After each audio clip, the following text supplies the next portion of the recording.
Fala Pixels, sejam muito bem-vindos ao podcast Alinhando os Pixels, onde a gente fala sobre marketing, branding, empreendedorismo, design. Hoje a gente está aqui no episódio super especial com a galera da ADG, na Bienal Design Gráfico em Aracaju, certo? Esse podcast é oferecido pela MoviePix, um estúdio de marketing, branding, focado em empresas que querem aí posicionar melhor suas marcas no mercado, certo? Eu sou Thiago Andrade, publicitário, pós-graduado em marketing e branding, também trabalho com design e nosso estúdio justamente focado nisso, em marcas. E hoje estou muito feliz em estar aqui com o Raro, com a Babi, para a gente falar sobre esse evento maravilhoso que está acontecendo aqui em Aracaju, que é a Bienal, certo? Se você não foi na Bienal, esse vídeo vai te contextualizar, vai fazer você entrar nesse mundo aqui da Bienal pelo menos um pouquinho, certo?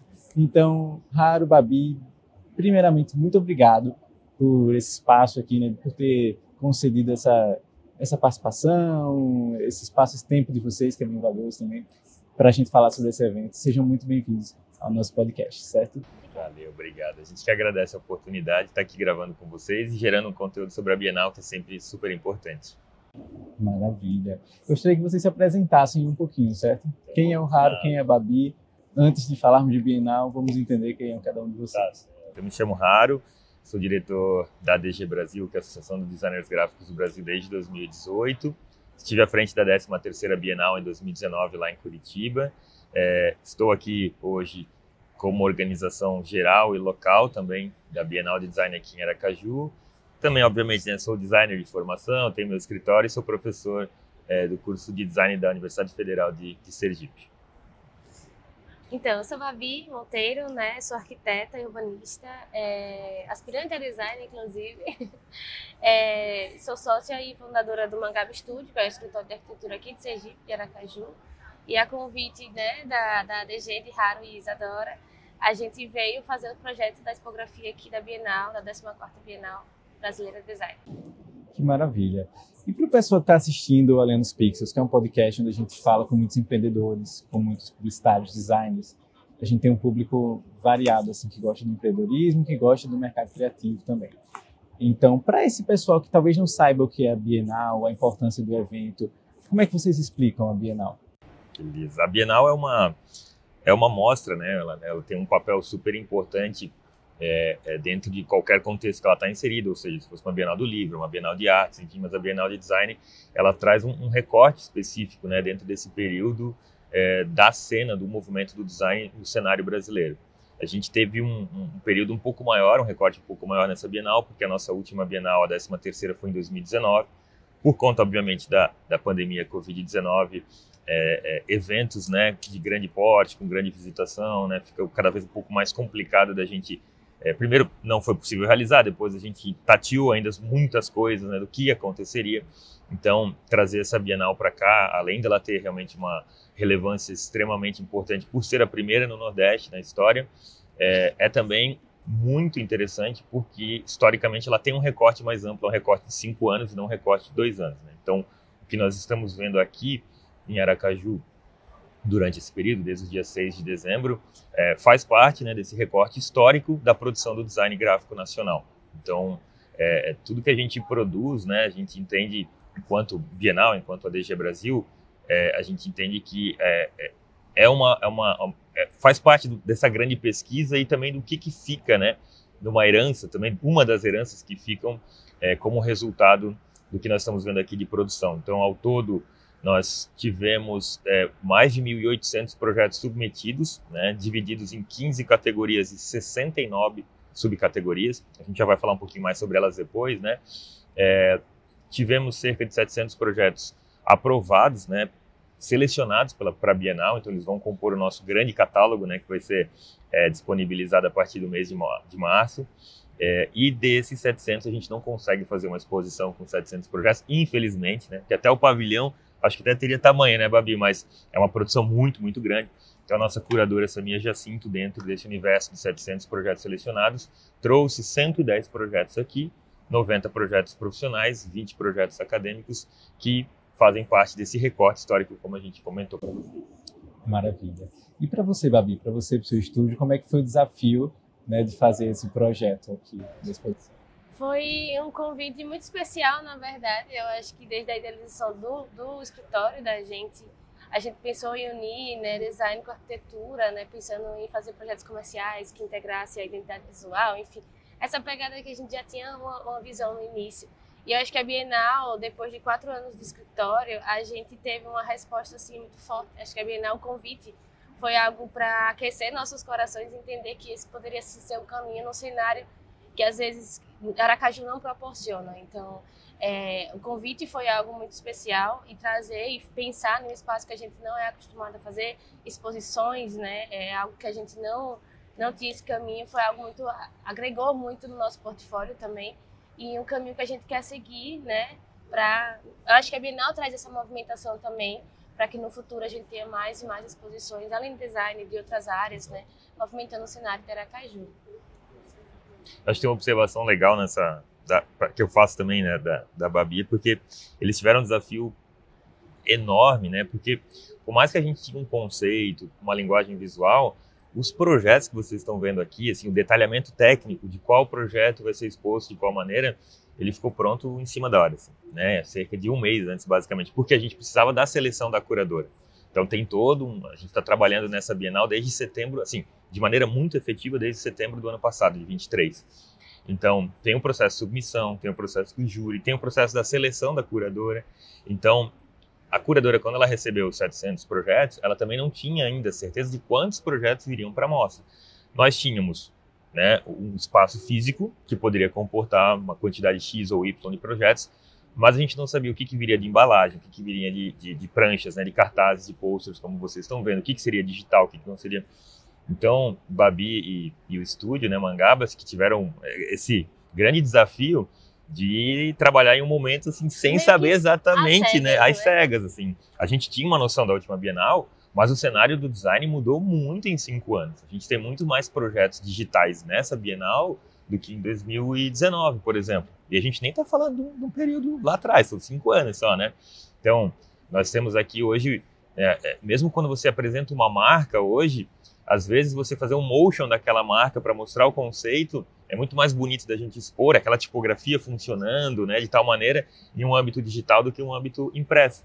Então foi muito, né, eles tiveram um desafio muito grande nesse sentido, assim, de poxa, como é que vai ser, né? A gente tem a infra, a gente sabia do conceito, tinha uma linha de raciocínio, mas muitas coisas foram definidas, né, dentro desses últimos 30 dias, porque era um detalhamento técnico bem mais específico. E eu acho que a união entre a galera da ADG, assim, para entender o que foi o passado que aconteceu em Curitiba, né, 2019, que a gente não tinha participado, não tinha ido lá. Então, assim, entender o que foi o padrão do último ano, na verdade, para tentar ver se aqui a gente conseguiria. E muitas coisas mudaram, assim. Tinha muito mais objetos para expor do que esse ano. Esse ano veio muito mais pranchas e, como ele falou, mais projetos digitais. Então, a gente teve que ir fluindo nesses meses de projeto para entender e se adequando até chegar no dia 6 de dezembro. É isso mesmo. Legal. E tá um ambiente ótimo, né? Vocês estão de parabéns. E eu queria saber como é que foi esse desafio também de trazer a cultura, né? Trazer uma linguagem daqui de Sergipe, de Aracaju. Como foi que vocês aplicaram isso aqui na exposição? Eu vou falar só uma parte, porque acho que o resto é com a Babi mesmo, assim. Eu não sou sergipano, né? Hoje me considero muito feliz aqui em Aracaju, estou há 2 anos e meio quase aqui, vim para cá, inclusive por isso que a Bienal tá vindo para cá. É uma das forças da Bienal estar aqui hoje, mas desde o princípio assim da nossa fala, né, enquanto a coordenação local, principalmente, primeiro a gente viu a necessidade de ter uma coordenação local muito efetiva, porque os nossos diretores, eles são de vários locais do país. Nós temos 2 diretores aqui, que sou eu e Isadora, mas nós precisávamos de mais pessoas aqui. Até porque nós não somos daqui, né, de Aracaju, nem eu nem Isadora. Então a gente formou uma equipe de coordenação local, Babi faz parte, Tiago Manolo, Isabela Cristine e o Thiago Neves, que não estão aqui hoje, estão por aqui por trás um pouquinho, não estão aparecendo agora aqui. Então a gente sentiu essa necessidade e acho que vou falar do respeitar a sergipanidade e trazer isso para dentro da Bienal. Porque não faz sentido a gente só trazer uma Bienal aqui que não tem a cara de Sergipe, né, que é de fora para dentro, não é isso que a gente queria. A gente desde o princípio colocou como meta, assim, como objetivo desse grupo especificamente, de respeitar e trazer isso para dentro, né? E aí como trazer? Aí a Babi vai falar um pouco mais sobre isso. E além assim, de trazer isso para dentro, que a gente já queria, né? A gente queria também fazer algo para fora, que as pessoas vieram muita gente de fora. falar, poxa, isso está acontecendo aqui, né? E quão grandioso é, não perder a grandiosidade do evento. E também trazer essa questão do regional, mas não de uma maneira muito caricata, mas era muito, como é que eu posso falar? Previsível. Acho que previsível seria a melhor palavra, assim. E a gente tentou trazer elementos, assim, a equipe é formada por maioria de sergipanos, né? Eu nasci em São Paulo, mas vim com 3 anos, então eu sou sergipana. E a galera foi muito assim, o que é que a gente tem na casa da nossa avó? A gente pensou muito no conceito que já eram os parafusos, então a gente tinha todo o pensamento de trazer como que seriam as anáguas, né? Como a gente poderia pensar nesse plano para abraçar as obras. Então a gente trouxe tecido, a gente trouxe as paredes brancas, com a textura também que remete àquela palha, talvez, ou aquela parede de pau a pique, assim, também pensando nos detalhes que as pessoas não necessariamente olhassem e vissem aquilo, mas se remetesse àquilo.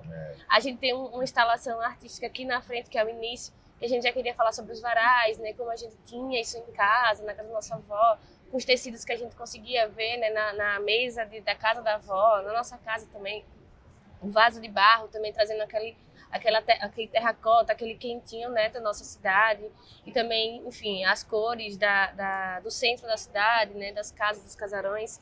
Enfim, a gente foi trazendo pontualmente coisas da gente, mas também fazendo algo diferente do que a gente via por aqui também. Então, a gente trouxe esse olhar. E até tem um texto explicativo no início que a gente assume isso, mas que a gente quer que as pessoas percebam isso ao caminhar, né? E num percurso bem fluido, também remetendo um pouco o percurso dos parafusos, né? Na dança, enfim. E foi muito legal porque eu tive a oportunidade de... A gente teve a apresentação do Parafusos, né? Logo depois da nossa solenidade de abertura. E eu acabei participando um pouco e vindo para cá para justamente recebê-los, né? Recepcioná-los e trazer essa experiência para o público que estava na solenidade de abertura, numa primeira visitação no dia 6, né? E quando eles chegaram aqui, eles se viram. Foi impressionante, assim. Sério? Eles se viram aqui. Eles tiraram fotos, né, selfies em todos os lugares que eles podiam. Então, eles se viam não só na representação visual ali da nossa linguagem, que é muito marcante, mas eles se viram na textura, eles se viram muito aqui, assim, saíram daqui muito felizes, assim, muito radiantes. Então, isso foi antes da apresentação. Então, como eu estava aqui no backstage, eu acabei percebendo isso, e foi muito legal. E acho que isso é muito importante, né? Isso já contempla muito do que a gente queria, né? Que é o respeitar também, né? É um patrimônio cultural histórico do Estado, enfim, né? Só tem aqui, tem toda uma história, né? Por trás mesmo, né? Do parafuso, enfim. Então, respeitar tudo isso, respeitar essa sergipanidade, né? Foi algo que a gente levou muito, muito em consideração, e eu tenho certeza que a gente conseguiu chegar no resultado, assim, quando as pessoas vêm e sentem, né, esse calorzinho que a Babi falou no coração, da palha, da textura, dos materiais, né, do movimento que tem aqui dentro e tal. Então, eu tenho certeza que a gente chegou num resultado muito bacana. Com certeza, não é aquela coisa exagerada, caricata, mas você se sente em casa. Eu acho, né? A gente que é daqui de Sergipe, que mora aqui em Sergipe, a gente se sente em casa quando chega aqui. Então, acho que vocês cumpriram muito bem a função. E sobre projetos, como é que foi essa divisão de categorias? Isso, esse ano a gente teve uma mudança muito, muito grande. Cada Bienal, acho que ela se transforma, né? Porque, como a gente comentou antes, o design, o cenário do design nacional, ele tem mudado de uma maneira muito rápida e evoluído muito, assim, né? Eu acho que o Brasil, ele tem uma cultura muito forte aqui, a gente consegue beber de muitas fontes interessantes. Então, o design brasileiro, ele é muito bem posicionado também no cenário mundial. Então, é muito bom analisar isso, estar presente dentro dessa história e entender, né, como que esse contexto ele vai se moldando de acordo a vários fatores. Acho que tem a questão da tecnologia, sim, ela é extremamente importante para que haja essa fluidez, né? Mas a relação de processo, de metodologia, de abordagem, né, da interdisciplinaridade do design, né, cada vez mais presente em outras áreas que não só na área do design, mas na área da comunicação, na área da inovação, na área da criatividade, na área das artes. Então, o design ele tem essa possibilidade de adaptação muito fácil. Eu acho que o Brasil ele está num movimento muito, muito interessante dentro dessa a frase do Bruce Lee, né? Be water, seja água, mas acho que ele vai se moldando de acordo aos contextos que vem acontecendo, porque o Brasil é um país muito grande, né? Com uma cultura extremamente diferente do Sul, Sudeste, Norte, Nordeste. E eu acho que o design tem utilizado isso de uma maneira muito interessante, né? E aí isso fez com que a gente também tivesse uma mudança dentro das categorias, porque o cenário mudou, né? Essa Bienal, ela marca também pela primeira vez a mudança de não ser uma Bienal de design gráfico, sim uma Bienal de design. Vocês percebem isso no nome, a gente assume a Bienal de design, porque a DG entende já desde 2019 que o design não se resume em design gráfico, apesar de ser uma associação de designers gráficos, mas a gente se comunica muito. Então vocês vão ver aqui projetos de design imobiliário, de design de moda, que interferem, né, junto com o design, a embalagem, né, cartazes também, o digital. Então a gente já vem trabalhando isso desde 2019, design de serviço, por exemplo, né, o intangível do design, da experiência do design. Então a gente vem desde 2019 trabalhando isso e esse ano a gente assume que é a Bienal de Design, né, e porque entende como essas interferências acontecem, né, e tudo é design. Isso é um fato. Claro, a gente tem contextos na moda, contextos em design de interiores, contextos em design de produto, sim. Mas, de uma maneira geral, o processo do design ele é o mesmo. Você está ali para resolver um problema, uma situação, e o contexto vai ser o seu resultado final, o seu projeto final, que pode ser uma embalagem, né, mas pode ser um grafismo específico para um produto, né, para um artefato, pode ser uma experiência que eu estou desenhando com design de serviço, enfim. Então, as categorias, elas mudaram muito nesse sentido. A gente tinha que atender justamente essa gama maior. Então, são 15 categorias e 69 subcategorias. E ainda assim, lá no final, a gente às vezes enxergava que tinha um projeto que talvez não se encaixava em nenhuma das 69, que era tipo, né, miscelânea, né, que a gente até falou assim, porque design de selos, por exemplo, selos postais, né, poxa, onde é que eu encaixo isso? Então, é muito interessante isso, né, acho que cada Bienal, ela avança nesse sentido dessa discussão, a gente ter que discutir isso ainda mais. Então, mas eu acho que a gente foi muito feliz, assim, nas escolhas das categorias, basta ver pelo resultado também final, né, não só da quantidade de projetos submetidos, mas da qualidade que a gente tem aqui, né. A DG ela tem um papel super importante porque ela não é pessoa jurídica, ela é pessoa física, então para você ser associado é o seu CPF, não é seu CNPJ, isso desde sempre, né, a gente completou 35 anos esse ano, porque a gente entende enquanto associação, não só por fortalecimento e discussão da classe, mas que quem constrói, né, os grandes estúdios, as grandes empresas, os grandes escritórios, são as pessoas. E hoje a gente tem um cenário aqui presente nessa Bienal de muitos designers, pessoas físicas que atendem clientes do mundo inteiro e que são profissionais autônomos. Então a nossa categoria, o nosso modelo de trabalho mudou também, né? Em 19 já existia isso, sim, mas a pandemia fez com que isso avançasse com uma rapidez muito grande. Então nós temos aqui projetos de grandes escritórios e grandes estúdios, sim, temos, mas nós temos grandes projetos de grandes profissionais autônomos que atendem o Brasil inteiro, o mundo inteiro, e que estão aqui presentes com 2 até 3 projetos, né? Que é o caso do profissional que a gente tem aqui. Então, assim, eu acho que acompanhar todo esse movimento faz parte também, né? Do que é fazer uma Bienal, né? Do que é organizar, o que é estruturar uma Bienal. Com certeza. E aqui dentro, não somente os projetos vocês promoveram, né? Não somente a exposição, mas também tivemos palestras aqui, né? Também tem a exposição Negras Memórias. Eu queria que você falasse um pouco sobre tudo que a gente encontra aqui. A Bienal é uma exposição, né? Então, o DNA dela, assim, o objetivo principal da Bienal é a exposição, né? Isso é um fato. Mas em 2019, a gente aproveitou a exposição lá em Curitiba, e aí as pessoas que vieram para o primeiro final de semana, geralmente são as pessoas que vêm de fora, né, da cidade, do local da exposição. Ah, posso dar uma palestra, posso fazer uma fala. Aí a gente, na expografia, naquele momento, pensou num mini auditório, né? Bem pequenininho, não tinha nada a ver com isso que tem aqui hoje, que é bem maior, para 20 pessoas, 10, 15. Aí aproveitávamos, eu lembro até hoje que era nosso projetor dos projetos digitais, que era só um, para você ter ideia, né? Que a gente tem 5 telas e já tinha mais uma tela de LED, mas a gente tinha um projetor e usou o sábado à tarde, domingo à tarde, para uma fala com essas pessoas que se ofereceram a estar lá. Quando a gente trouxe a Bienal para cá e apresentou a ideia para a Babi e para o Estúdio Mangaba, eu lembro que a primeira coisa que a gente falou assim, o que tem que ter? Tem que ter um mini auditório, né? Porque a gente já sabia que o movimento ia ser maior que a exposição, não ia ser só a exposição, né? Então a gente acabou criando outros eventos dentro de uma grande Bienal. Então no primeiro final de semana a gente teve rodas de conversa com vários profissionais do Brasil inteiro, oficina de xilogravura com o mestre Nivaldo, feirinha aqui com venda de produtos de designers e artistas locais, eu acho que isso é muito importante. A gente tem uma exposição paralela chamada Negras Memórias do Design Brasileiro, que também é um projeto tipográfico, do Mangabe Studio, que nós temos o nosso coletivo Preta DG dentro da DG, que trabalhou com uma pesquisa imensa, e com mais de 2 anos de pesquisa, e a gente traz para cá pela primeira vez essa mostra, essa exposição, e a ideia é que ela se torne itinerante, inclusive, né? Ela começa aqui na Bienal, mas ela não fica aqui, daqui a gente já quer que ela vá para outros lugares, né? Começando aqui pelo Nordeste, claro, mas depois para que possa ir para outros lugares também. Então o evento acabou ficando grandioso, né? Maior do que a gente imaginava, assim, com atividades, o que foi muito bom. A gente teve, segundo informações aqui do próprio Centro de Convenções, no primeiro final de semana a gente teve cerca de 2.000 pessoas girando, né, aqui dentro. Então acho que isso é muito importante, legal para quem vem de fora, sim, mas acho que muito bom para quem é daqui também, né, para que possa aproveitar essas atividades. Agora a gente encerra dia 20 a exposição, né? Deixar uma exposição de 15 dias de pé é bastante coisa, né? A gente sabe disso, não é uma exposição de 7 dias, são 15 dias, né? Então você tem toda uma infraestrutura de pessoal mesmo para manter isso aqui de pé.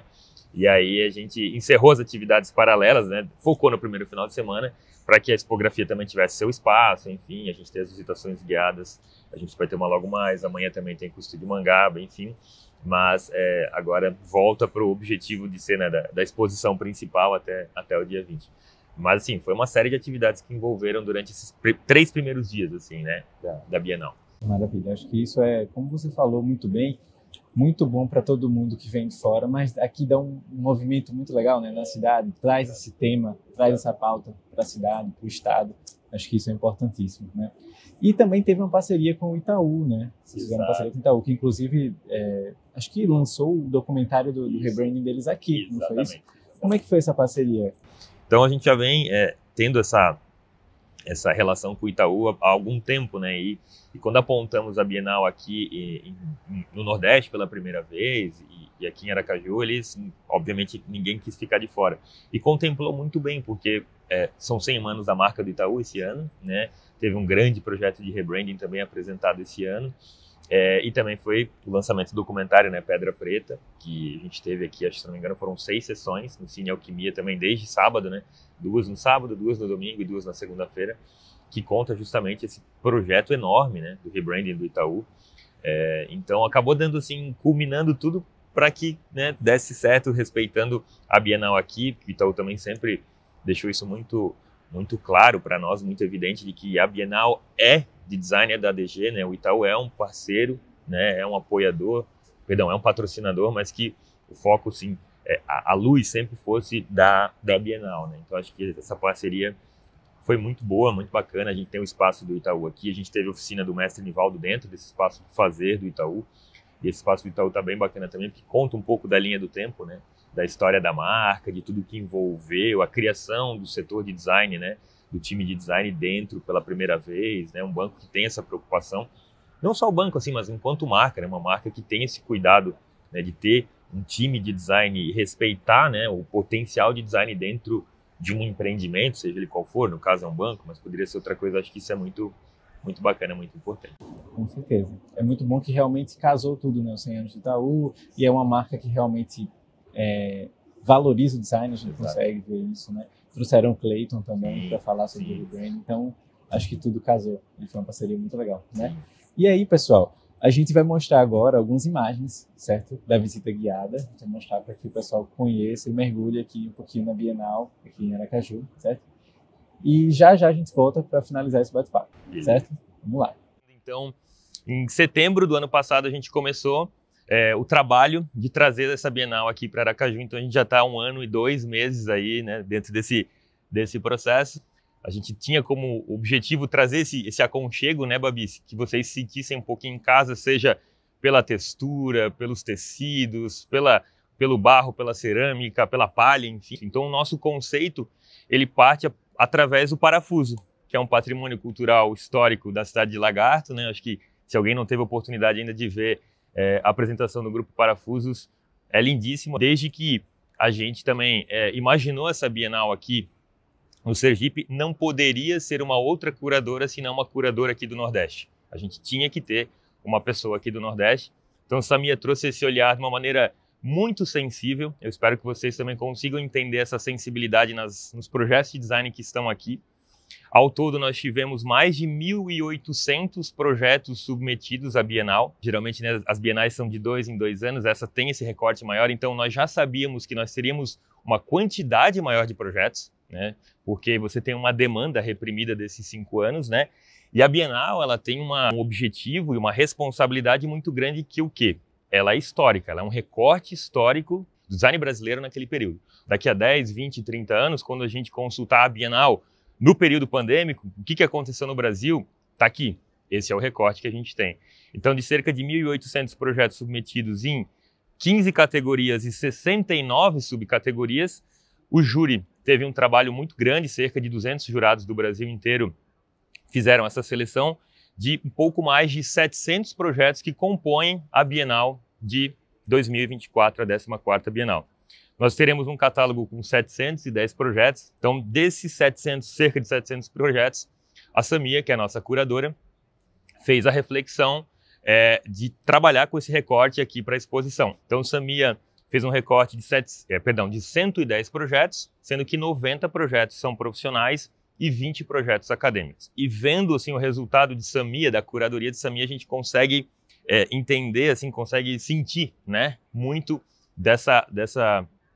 do que ela queria trazer também. Então, agradecendo mais uma vez, a gente vai começando e vou contando um pouquinho da história. O design, ele mudou muito, o design brasileiro ele mudou muito ao longo desses 5 anos. A gente estava conversando antes que a tecnologia ela tem um papel fundamental nessa mudança, mas não é só a tecnologia. Quando a gente fala de design, a gente fala de processo, a gente fala de abordagem, a gente fala em respeito às pessoas, né, à cocriação, ao colaborativo, enfim, é uma série de fatores que fazem o design ter um papel interdisciplinar muito grande. Então, uma das grandes mudanças, né, que eu enxergo e que Samia teve essa sensibilidade também, né, ao longo desses 5 anos, comparando com a última Bienal, é até a quantidade de monitores e telas que vocês vão ver aqui. Porque mesmo o desenvolvimento de uma identidade visual pode ser apresentado através de um motion, né, de uma animação, de um documentário. Então, a tecnologia ajuda também, eu não preciso ter só uma identidade visual ou uma embalagem representada da maneira física, a gente tem as possibilidades também do digital. Então aqui a gente entra na primeira área, no primeiro momento, em que Samia quis retratar muito também do processo.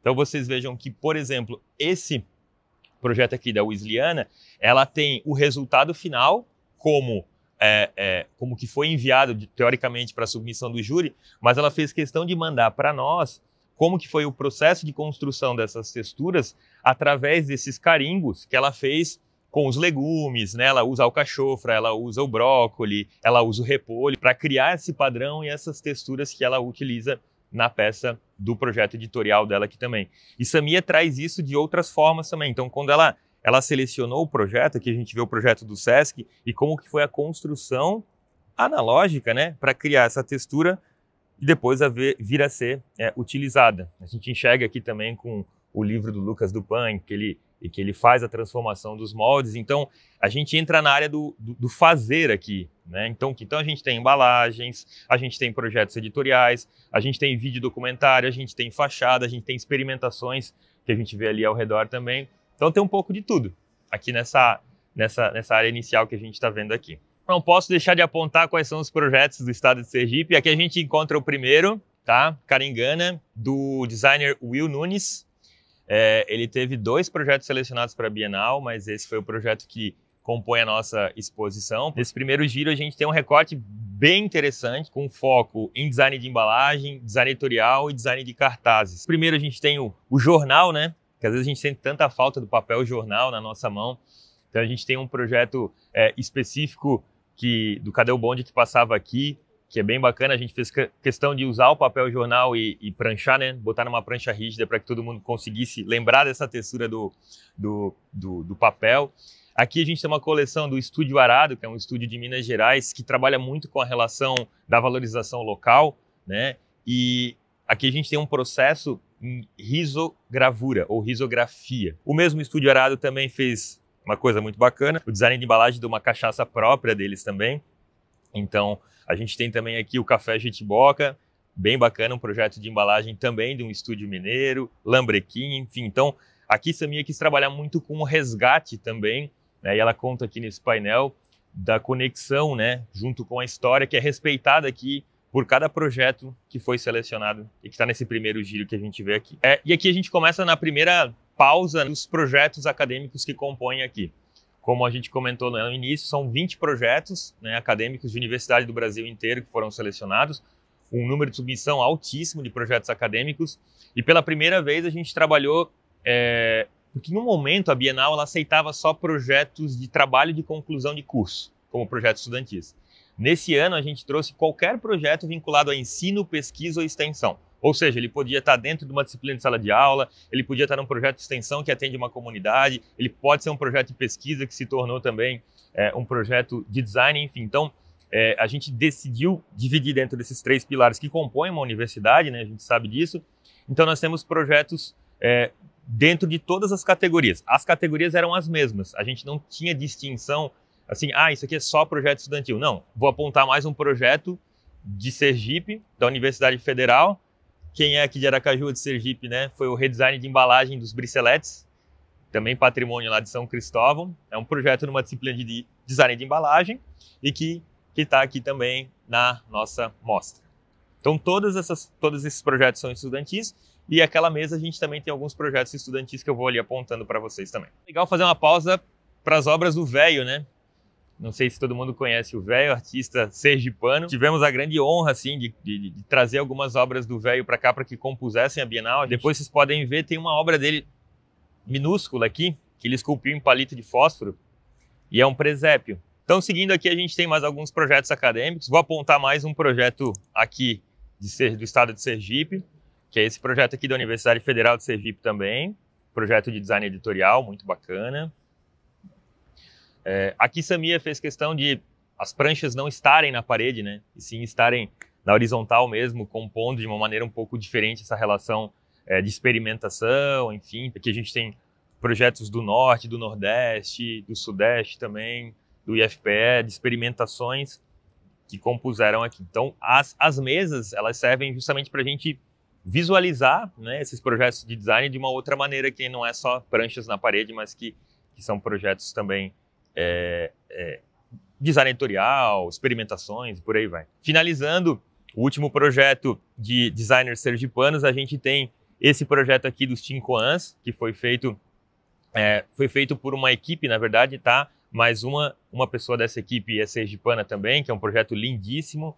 E aqui a gente tem um pouco de uma experimentação de vários projetos que já foram premiados ao longo de outras premiações ao longo desses 5 anos que eu falei de recorte para vocês, tá? Então a gente tem projetos de embalagem do Jean Yves, que é sensacional, aquele projeto de livro lá do Rosbaum também, coloridão que vocês estão vendo, né? Que foram premiados já em outras premiações de design também. A gente tem uma variação aqui, né? De projetos de embalagem, projetos editoriais, projetos de moda, como a gente está vendo aqui. E nesse último giro, a gente tem não só projetos que envolvem tipografia experimental, projeto editorial, mas projetos de publicação de design, que a gente chama. Já é a segunda Bienal que a gente trabalha com projetos que geram conteúdo de design, e a gente tem aqui o Lombada, que é um projeto muito bacana, testimoniado pela Teresa Bettinardi, que é um podcast, né, de geração de conteúdo de design, de debate, discussão, enfim. Então, como trazer isso para uma exposição, né? Da maneira digital. É assim que a gente acompanha essa transformação do design também, tá bom? Apresentar para vocês com muito orgulho essa exposição paralela à Bienal. A ideia é que ela seja itinerante, ela já saia daqui para outras cidades e outros estados. É o Negras Memórias do Design Brasileiro, uma pesquisa de 4 anos, tá? Do nosso coletivo chamado Preta DG, que é um coletivo que a gente tem dentro da DG Brasil. Infelizmente, a história negra dentro do design brasileiro, ela não é ensinada, né, nas disciplinas de história do design em muitas universidades. Então a gente fica muito feliz de ter conseguido colocar de pé essa exposição aqui. Babi participou auxiliando em todo o projeto tipográfico que vocês estão vendo aqui também, e justo para que tivesse, né, esse movimento de itinerância, né, para que saísse daqui, pudesse ser desmontado, pudesse ser remontado em outros locais. Então a gente está vendo aqui o resultado de 4 anos dessa pesquisa, e que vocês vão conhecer artistas e designers que trabalharam e ainda trabalham na construção do design gráfico brasileiro, do design brasileiro como um todo, tá? Então a gente tem 24 painéis com 2 faces que vão retratar essa pesquisa, que vão representar essa pesquisa. Esse projeto ele teve a curadoria e foi viabilizado pela Goya Lopes, que é uma designer baiana, nossa, importantíssima dentro do cenário do design brasileiro. Estava aqui conosco até essa semana, tá?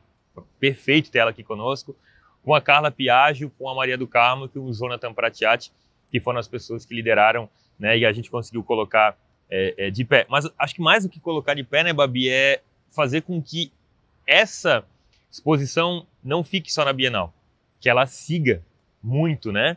Que a gente consiga levá-la para várias cidades, tá? Então, espero que vocês, né, tirem um tempinho. Essa é uma área que a gente tem que ler um pouco mais, né, tem que respirar um pouco mais, então fiquem super à vontade. E por fim, agradecer vocês mais uma vez por estar aqui hoje. Obrigado pela presença de vocês aqui mesmo, tá? De coração. Valeu! E agora, vamos falar sobre o compromisso da ADG, da Bienal, sobre temas como cultura, diversidade, certo? Sustentabilidade, que foram temas muito falados, muito tratados aqui na exposição, certo? Como é que foi para vocês? Como é que é esse compromisso? Na verdade, em relação à expografia, né, que eu acho que era uma das nossas preocupações desde o início, de fazer uma Bienal que duraria, a gente acha muito 14 dias, mas também é muito pouco para você pensar, né, no investimento e em toda a mobilização que você tem para ficar 14 dias de pé, 15 dias, né? E a gente sempre pensou na materialidade como ponto de partida para ver o que a gente geraria de lixo, também o que voltaria, como a gente trabalharia com os resíduos mesmo que vai existir, né? Então a gente pensou muito nessa questão de trazer a materialidade que poderia ser inteira, né? Tudo que você vê que as paredes já vêm pré-montadas, que depois volta para o próprio fornecedor e que dá para virar outras coisas, né? A partir da mão também do fornecedor. Então a gente sempre está pensando nessa questão de como deveria ser prático montar isso também, mas como deveria ser prático retirar isso daqui e ter um destino para isso, né? Então as estruturas que vocês veem aqui, se a gente chegar ali, a gente consegue arrastar, a gente consegue mover. Então a gente já pensou nessa questão até do Negras Memórias, como ser itinerante, né? De como desmontar aqui e não montar em outro lugar.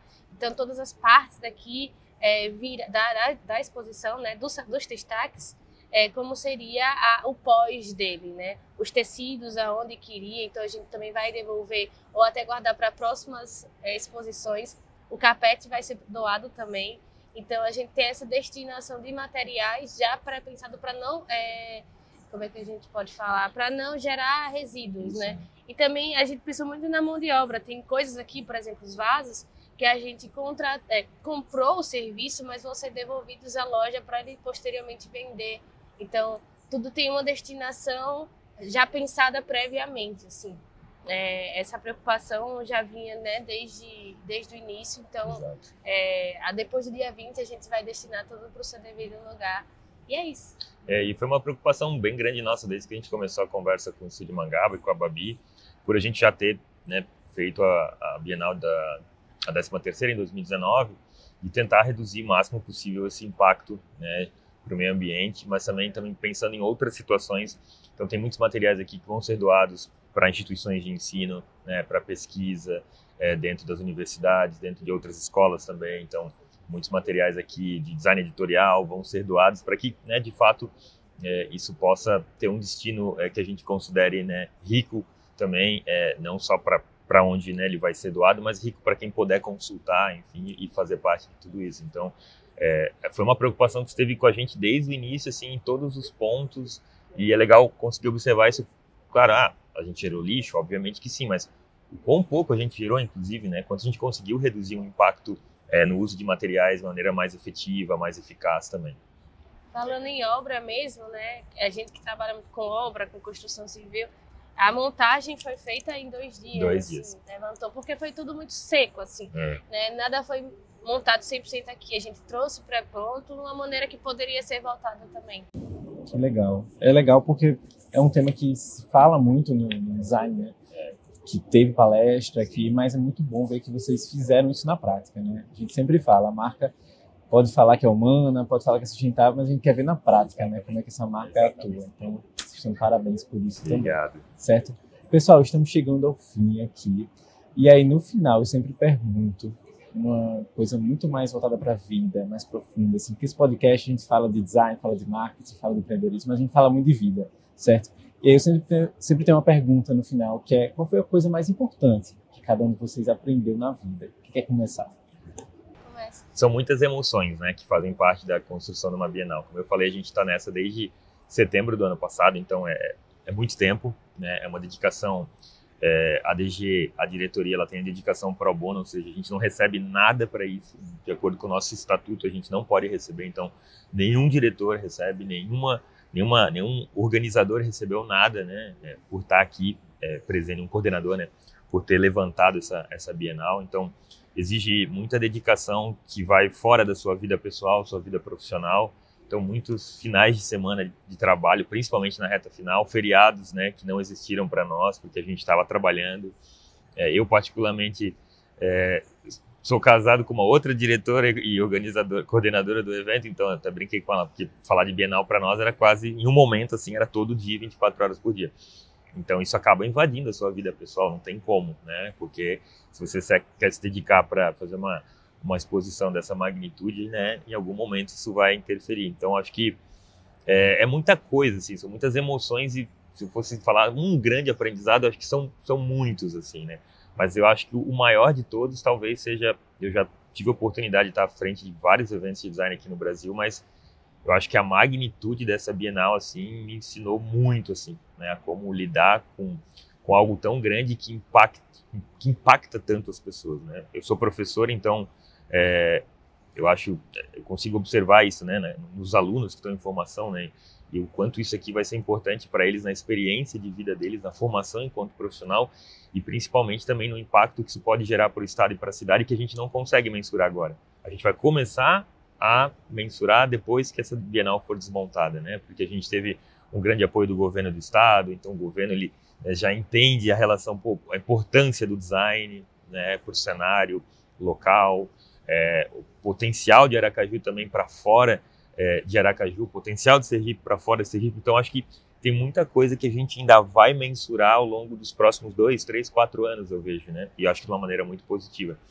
Então, acho que o que eu aprendi assim, foi que foi uma magnitude gigante que impactou muita gente e acho que me ver assim, né, e pessoalmente dentro de um cenário desse, me deixa muito feliz, apesar de estar esgotado, né? A gente está muito cansado, estamos aqui, a gente não vai ver nem o Natal chegar, porque a gente vai estar até o dia 23 desmontando essa Bienal, né? Mas é perceber que como a gente conseguiu tocar nas pessoas, né? E acho que tem dois pontos, assim, as pessoas do estado de Sergipe, né, que se sentiram assim, nossa, a gente está trazendo a Bienal para cá, primeira vez no Nordeste, então se sentir parte disso. E as pessoas de fora que talvez não conheciam Sergipe, porque o Sergipe não está no radar, infelizmente, né? Não só do Nordeste, mas do Brasil como um todo, virem para cá e falar, nossa, Sergipe é sensacional, Aracaju é sensacional, o que vocês fizeram aqui tá louco, assim, sabe? Então, eu acho que eu fiquei muito feliz assim com essa sensibilidade que a gente conseguiu chegar e a gente pensou nisso ao longo de todo o processo, assim, né? Onde a gente ia chegar, mas ver isso acontecendo, assim, é uma coisa que eu vou levar assim pro resto da vida, com certeza. Que legal. E para você, Babi, qual foi o maior aprendizado? Eu acho que eu vou falar um pouco da visão mais micro, assim, né, do ponto de vista, eu acho que Haru falou muito da dele, mas também de como vai impactar na cidade, né, nas pessoas, enfim, e vai deixar um legado para a cidade. Mas em mim até me conter na emoção, porque para mim, na verdade, é um grande sonho sendo realizado de maneira muito, assim, com o pé direito mesmo, sabe? E fazer isso aqui, eu sei que eu vou levar para minha vida e eu quero. Na verdade, me mostrou muitas possibilidades do que eu posso seguir, quanto profissional, quanto pessoa, né? Porque eu também participei da coordenação local, mas também a gente fez o projeto, então eu acho que vem muito dessa parte, assim, de quão grande isso foi pra gente, né? A primeira Bienal no Nordeste, então a gente trabalhou para isso, a gente fez ficar de perto também. Então isso profissionalmente para mim é um sonho realizado, não consigo nem mensurar isso. E pessoalmente também, assim, ver um evento desse tamanho sendo organizado e, assim, no melhor do cenário, assim, eu já conheci muita gente tão maravilhosa, assim, que me fez chegar até aqui, mesmo cansada, né, quanto a Haru, Isa, Thiago também, e a outra Isa, né, Thiago, Manolo, enfim, pessoas que eu vou levar para minha vida. Então, a Bienal tem dessa, né, tanto do pessoal, tanto do profissional, engrandecer e deixar bem feliz sobre tudo que a gente fez, assim, e como a gente conseguiu chegar até aqui. Eu tô realizada, assim, eu acho que essa é a palavra. Legal, que legal. Vocês estão super de parabéns, viu, pessoal? Estão muito de parabéns, que o evento ficou lindo. E, assim, a gente lá da MoviePix está super feliz de poder ter vindo. A gente veio no sábado passado, veio a equipe toda, né? Todo mundo. A gente fez questão de chamar todo mundo para vir, para conhecer. Tem tanta gente que a gente acompanhava já na internet, a gente acha que, sei lá, é de outro mundo, né? Aí ver pessoalmente, trocar uma ideia. Muito legal. Ouvir as palestras também e, principalmente, ter contato com tanto trabalho incrível, né? E mergulhar nesse cenário aqui que vocês criaram no estúdio de vocês, que realmente fez a gente ficar confortável. É aquela coisa de a gente chegar e se sentir em casa. Era isso que a gente queria. Que legal. Então, vocês estão super de parabéns. E assim, tá acabando o Bienal, né? Na verdade, quando sair o episódio já vai ter acabado. Então, queria que vocês falassem pro pessoal aí que não veio, ou também para os que vieram, né? Agora, qual seria o próximo passo para continuar aproveitando, né? Tem o catálogo, tem a ADG, qual seria o próximo passo? Então, vamos lá, sigam a ADG Brasil, quem não segue ainda nas redes sociais, @ADG Brasil no Instagram. A gente está com um projeto também do catálogo, que resulta, né, esses 700 projetos que foram selecionados, um volume muito imenso, um recorte histórico muito bacana do design nacional. Até a gente sempre fala muito da sensibilidade de entender que uma produção dessa impressa, né, ela custa também, ela tem um custo, né, a gente sabe disso. A gente sabe que às vezes não é um valor muito em conta, mas a gente está fazendo em até 12 vezes no cartão, tá? Para que realmente todo mundo possa ter acesso. A gente viabiliza o possível mesmo para que essa produção não fique só no âmbito digital, mas que seja impresso também, entendendo, né, o potencial que tem um volume desse também dentro da história e da pesquisa do design nacional. Então, nos sigam e acompanhem os próximos capítulos aí. Eu vou fazer minha parte também. Por favor. Por favor. E a gente tá postando vários conteúdos lá no @mangaba.studio no Instagram. E a gente tá postando, e quer, na verdade, no site que já está sendo lançado também no final desse mês, trazer todos os conteúdos, assim, se você não viu ou não veio presencialmente, vai poder sentir o gostinho nas fotos, nas descrições, nos relatos, por lá também. Então siga que vai ter muito mais conteúdo e mais novidade por lá. Que legal. Brigadão, Babi. Brigadão, Raro. Foi um prazer conversar com vocês aqui, certo? Nesse ambiente lindo, nesse evento super importante para Aracaju, para Sergipe e para o Brasil, tá bom? Muito obrigado. E vocês que assistiram até aqui, muito obrigado também. Já curte aí esse episódio, né? Compartilha para todo mundo ver essa conversa, certo? Segue a MoviePix para mais conteúdo sobre marketing, branding e design. E vejo vocês no próximo episódio. Até mais. Valeu. Ficou com gostinho de quero mais? Então já corre para o nosso YouTube ou Spotify para assistir mais episódios do podcast Alinhando os Pixels. Mostre que você é um verdadeiro fã de estratégia, compartilhando e trazendo ainda mais pixels para essa conversa. E para mais insights sobre marketing e branding, siga @MoviePix no Instagram. Esse podcast é uma realização da MoviePix e estratégia por trás de cada pixel.